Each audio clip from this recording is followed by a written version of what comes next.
آج میں اس معزز اور پرمغز اہل سخن و قلم کے ایوان نور میں شاہراہ ادبی رسم پر گامزن رشوت کا خاتمہ کر کے پاکستان کو مضبوط بنائیں گے جیسے لطیف اور حساس موضوع پر میرے خفیف ہونٹوں سے نکلنے والی ندا آپ کی قوت سماعت سے ضرور ٹکرائے گی۔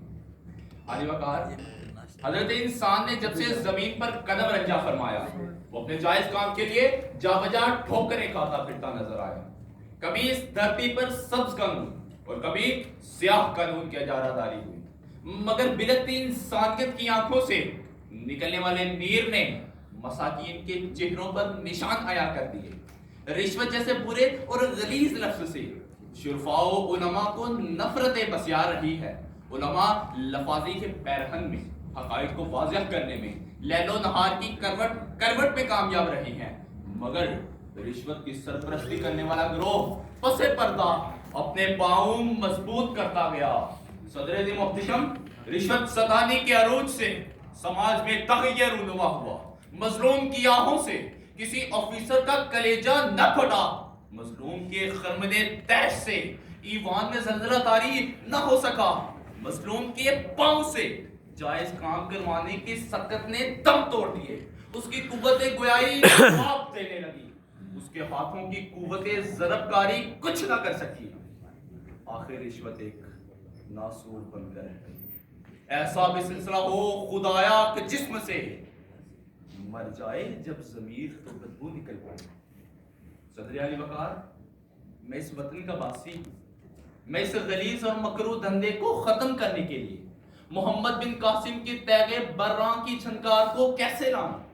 میں عمر بن خطاب اور عمر بن عبدالعزیز جیسا انصاف کس سے طلب کروں؟ میں علامہ ابن جوزی کا فتویٰ دکھا دکھا کے تھک گیا ہوں، مگر رشوت کا بازار خوب سے خوب تر سجتا جا رہا ہے۔ دیار غیر سے سلطان صلاح الدین ایوبی کا جذبہ مستعار لوں یا ٹیپو سلطان کی تلوار کا سہارا لوں؟